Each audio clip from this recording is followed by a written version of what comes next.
There are a number of aspects of being a polymath that others might perceive as negative, and which polymaths must navigate.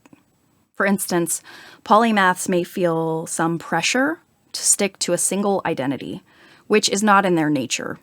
And over time, they may change, dropping or adding identities, perhaps, and this can have ramifications on their social connections.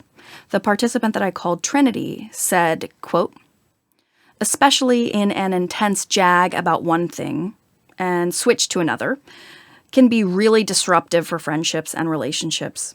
People that form a friendship thinking that you're one thing and aren't willing to see you as something else as you shift. Like there are people in the moment who are like, oh, you're an artist, get a bias and think you can't be really serious about math if you're also wasting your time doing art. The view that the other side is a waste of time, it's very easy to disappoint people who aren't polymathic, who want you to spend 100% of your time on something, and it's not in my nature, end quote. There are other challenges as well that a polymath must navigate.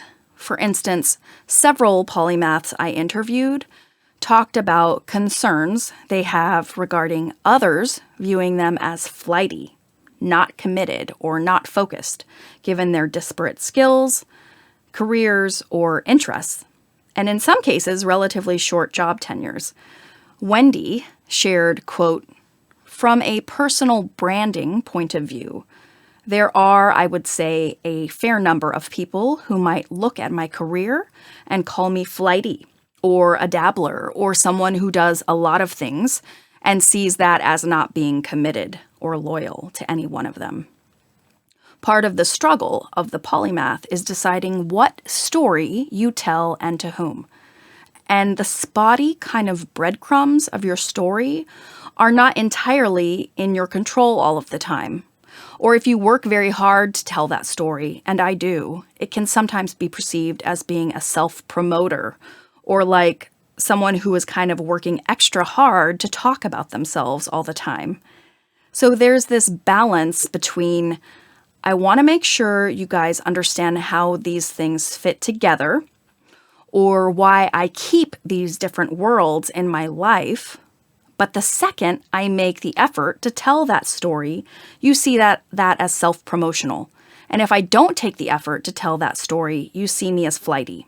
So it can be hard. Like, how do you tell a story that says, I am very committed to this world, and I am also very committed to this world, and I've built a life and a discipline and a practice that allows me to have both of these facts be true.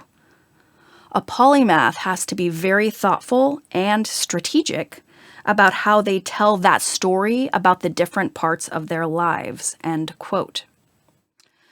There was also an element of polymathy being viewed negatively by others, and polymaths having to explain their choices.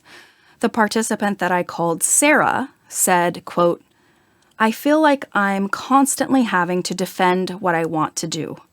Even though my family, and even to some extent friends, people that have chosen a path that's a little bit more traditional, according to what society considers normal in terms of career, I think it's hard for them to understand sometimes the well-rounded polymathic choices. It's just hard. You have to craft a version of the story that can help them understand. Like, I couldn't just say, I'm just interested in tons of things and I want to try everything. I think if I said that, they'd be like, well, you can't try everything in life. Something like that, which is kind of a downer. And I don't say this, but my actual response would be, why the hell not? I've got this one life to live. But most people don't do that and don't value that in life. That's just not one of their goals because, I kind of want to try everything, end quote. Felicity shared similar challenges of telling the story of her polymathy to others. She said, quote, the view that people have of you, that you're not focused, that has not worked in my favor many times, end quote. Felicity went on to say that by not focusing only in her field that she believes others perceive her as less of an expert. She said, quote, "The expectation is if you consider yourself an expert in something, like I would consider myself an expert in neuroscience. I got a PhD, right? Yet, if I talk about the extracurriculars that I do or my other interests, somehow my expertise withers." End quote. Polymaths may be viewed as not committed, flighty, or distracted by others who value narrow specialization. It can be challenging for a polymath to explain their identity to others who may have these sorts of negative views. As a result of these types of challenges, for some polymaths, particularly in the workscape, it has been easier to not share aspects of their personality and capabilities if it did not directly pertain to the work or did not align with the representation of themselves that they wanted to express in that setting. In this way, they only present a portion of their true selves on the job. Levi said, quote, "When I introduce myself to people and they're like, 'Well, what do you do?' And I go, 'I'm complicated,' is usually my answer. I know I have to guard my polymathy. Otherwise, I'm going to overwhelm people." There's definitely something to be said for, again, hiding yourself a little bit, making it easy for people to digest. People over there only need to know that I'm a physicist. That's all they need to know. It makes it a little easier in some respects, but in most respects, they have no idea what else I'm capable of." End quote.